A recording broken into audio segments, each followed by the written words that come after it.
devil is in control, or Yahweh is in control of the devil. Right. You know, there's a thing called playing the devil's advocate.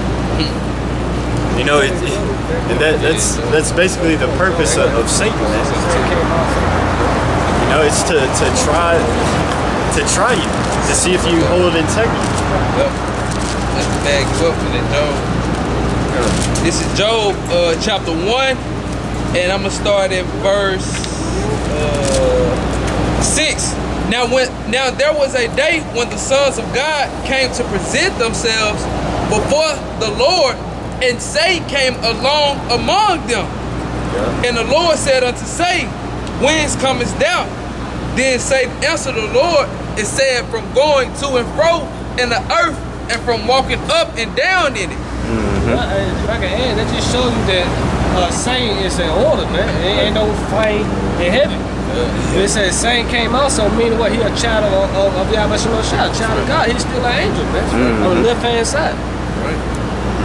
And the Lord said, verse 8, and the Lord said unto Satan, hast thou considered my servant Job, that there is none like him in the earth, a perfect and a upright man, one that feareth the Most High and escheweth evil. Yeah, so he was telling Satan, he's like, hey, go try Job out. Yeah. You know, because Satan's purpose is to tempt and to deceive, all that, to inflict evil. You know, so he's like, hey, see, put all that on Job. So go ahead. Verse 9. Then Satan answered the Lord and said, does Job fear the Most High?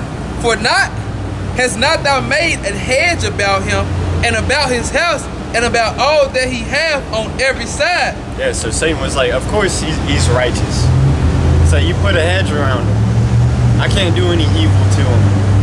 Which just shows that Satan can't do anything unless Yahweh Ba'Shem Yahushua allows it. That's right. So keep reading. It says, thou hast blessed the works of his hands, and his substance increased in the land. But put forth thine hand now, and touch all that he hath, and he will curse thee to thy face. And the Lord said unto Satan, behold, all that he hath is thy power. Only upon himself put not forth thine hand. So Satan went forth from the presence of the Lord. Yeah. And there, so that's the real point. Yeah, that's really the point. It just shows that Satan works for the Most High. You say you have a precept? I got a precept. Isaiah chapter 45, verse 7. I form the light and create darkness. I make peace and create evil. Yeah, that's plain. Yeah. He creates peace, he creates evil. So all the evils that are going on in the earth, the Most High is doing it. That's right. All right. A brother can grab that. He created the waster to destroy. Okay, come. I, the Lord Yahweh Shem Yahushua, do all these things. Yeah, Yahweh Shem Yahushua does all these things. All the evils in the world. That's why I said people give Satan too much credit. This is all the doings of the Most High. Once you understand that, it should bring a peace of mind to you. But to 2/3 in devils, these other nations, it breaks their mind that they can't be in control of their own destiny.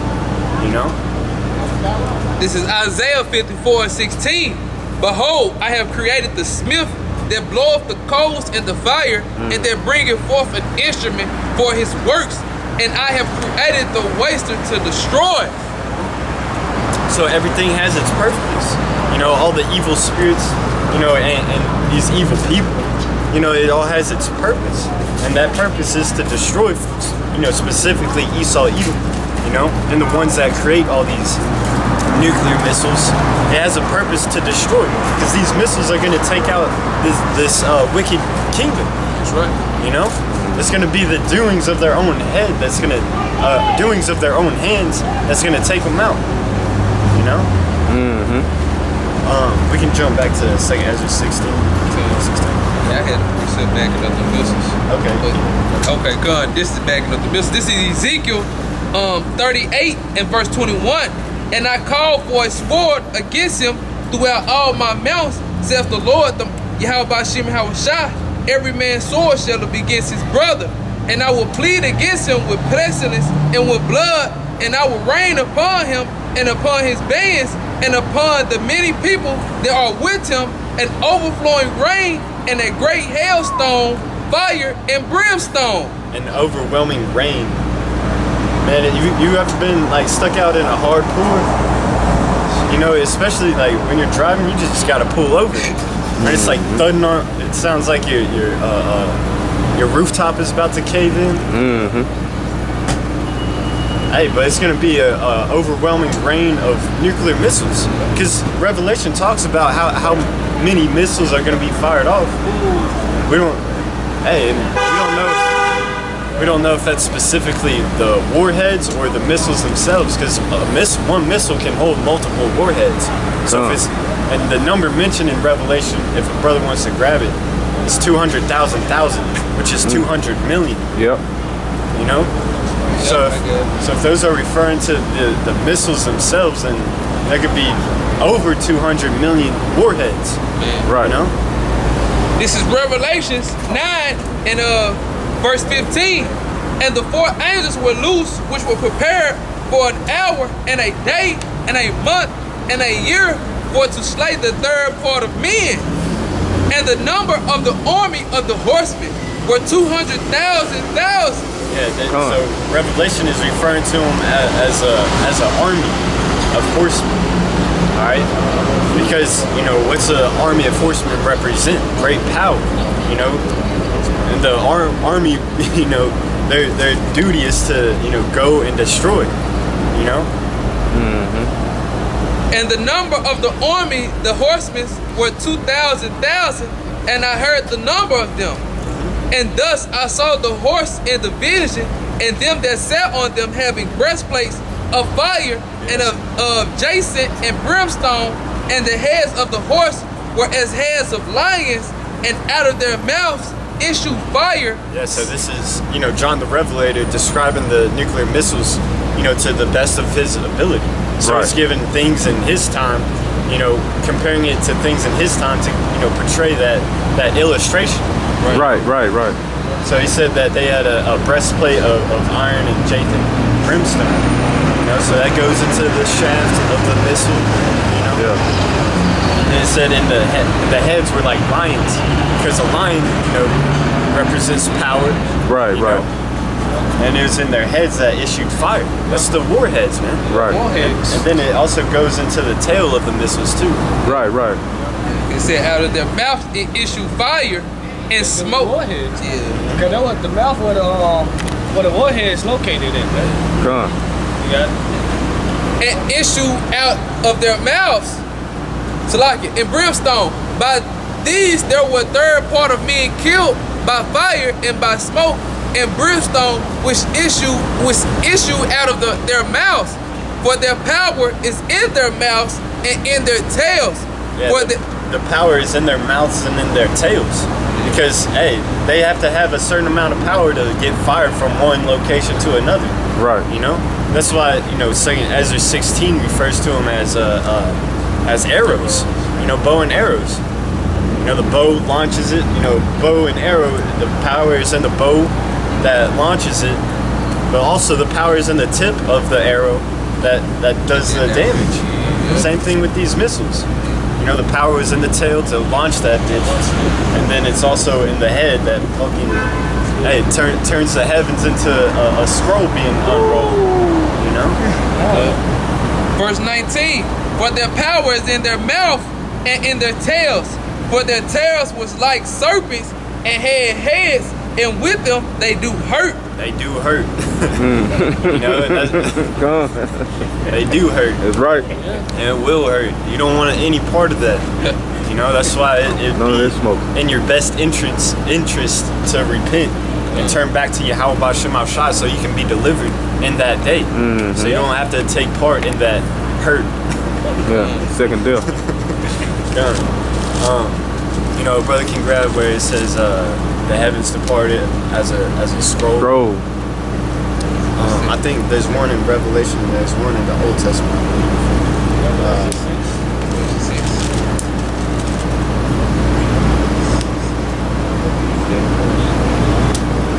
Yeah, 6 and 14. 6 and 14.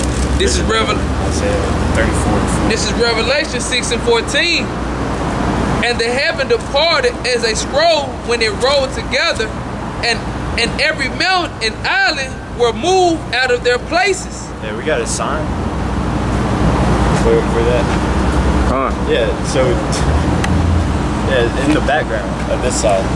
Oh, okay. You know, that big ass mushroom cloud in the background, right behind the missile. That's the heavens being unrolled like a scroll. You know, heavens being departed as a scroll. Right. You know, plain and simple, man. No way around that. And then it said all the read that part again. This is Revelation 6 and 14. And the heavens departed as a scroll when it was rolled together, and every mountain and island were moved out of their places. Yeah, every island and mountain were moved out of their places. And mountains represent, you know, government structures. You know, whenever you see mountains, they symbolize governments, you know, or power structures. You know, so when that starts happening, any type of government is going to collapse in that day. That type of damage, you know, there's no coming back from that. No amount of money, no amount of, you know, a defense system, no amount of offense system is going to protect you in that day. You know, and the scriptures also talk about nuclear bunkers, man. You know how the elite are going to hide themselves. You know, you can grab that one in Isaiah. Yeah, and then hide themselves.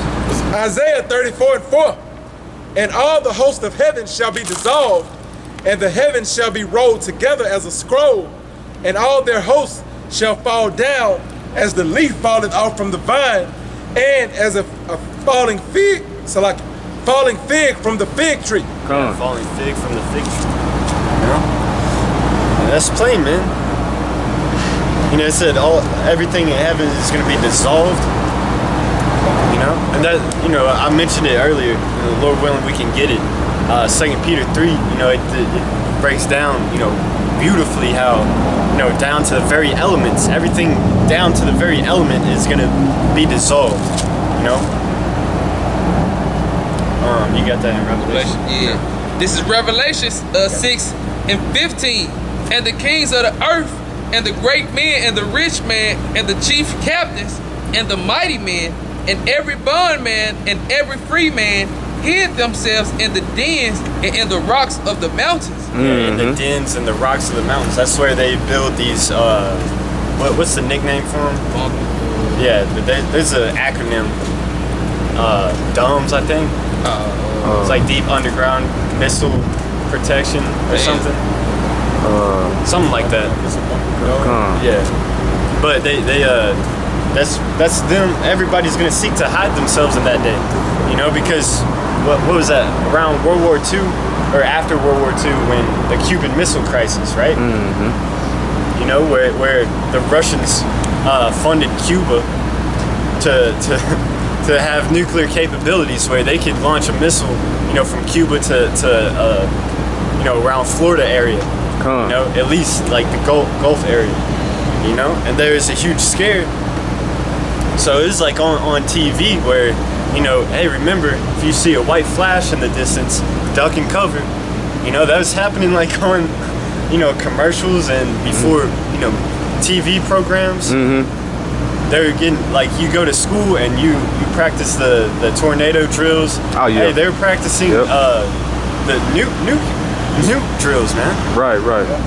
You know, but now they think it's, you know, gone away. But man, people have, like, countries still have these missiles. Right. But Americans are so docile, you know, everybody is so docile that think that that's not gonna happen. But it is, it's prophesied.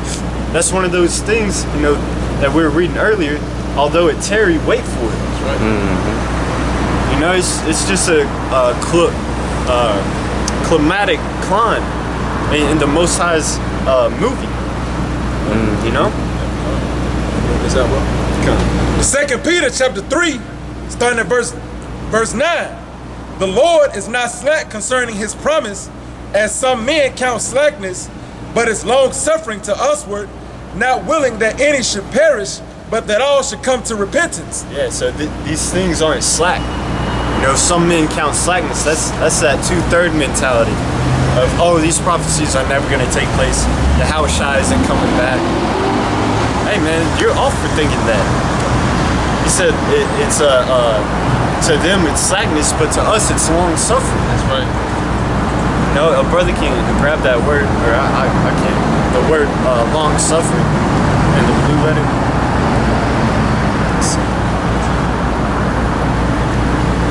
You said long suffering? Yeah. It's in the same book. Yeah. And look it up. Oh, look it up, do it. I don't got it on my phone.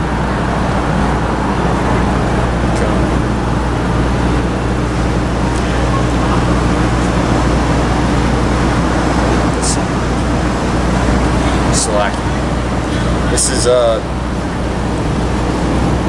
verse. Long suffering, makreth umeo, which means to be of a long spirit, not to lose heart. To preserve patiently and bravely and enduring misfortunes and troubles. Hey, and we read Job earlier, and Job was a good example of that. Even though he endured all those misfortunes, why? To remain faithful to Yahweh Shemal Shai. And at his last end, he was increased with all of his substance that he lost. Same thing us today. All the misfortunes that we go through, Yahweh Shai has promised a reward. And one being salvation ultimately. Also, any type of lands or family members or relationships that we, have to break off, due to pushing this truth, disagreements. Hey, we're gonna gain them 100-fold in the kingdom. All right. We're gonna be on top of the other nations. We're gonna be ruling in the kingdom of heaven. So any affliction that we go through isn't gonna be shit, man. What's that? Romans 8 and 18. If your brother wants to grab that. Keep reading 2 Peter. 2 Peter 3 and 10. But the day of the Lord will come as a thief in the night, in the which the heavens shall pass away with a great noise, and the elements shall melt with fervent heat. The earth also and the works that are therein shall be burned up. Yep. Everything that is going to be burnt up, set down to the elements, man. Like I said, you can look into nuclear fusion and nuclear fission, and those are two different nuclear capabilities to, dissolve elements, man. It said all the works are going to burn therein too. So all the wicked devices that Esau has made up, and all your abominable ways, it's going to be done away with, man. This place is gonna be a desolate wilderness and be set as a memorial, that this is the end result of what happens when you practice these wicked ways. Alright? This is just the Lord allowing, people to live their wicked ways, to see their own, destruction, man. To see it as a result. Because like I said earlier, like Esau is gonna take himself out. Other nations call that karma. If you do bad things will happen to you. But according to the scriptures, that's just Yahweh Shemal Shai's judgment, man. Yahweh Shai talked about the things of the flesh. One being greed. If you start being greedy, shit starts happening to you. Evil shit will start happening to you. When you start being greedy, or another one being slothful, that's the thing of the flesh. If you start being slothful, then hey man, you're not gonna have any substance. That's another evil fruit, so to speak. Another is gluttony. Whenever you just indulge in eating and drinking all the time, you're gonna have health problems.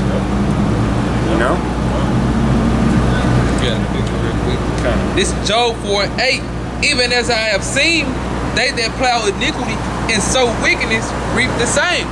Reap the same. Mm-hmm. Here it is, this devil.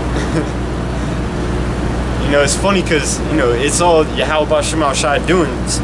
So this devil creates the nuclear missile to get power over all the nations. you know.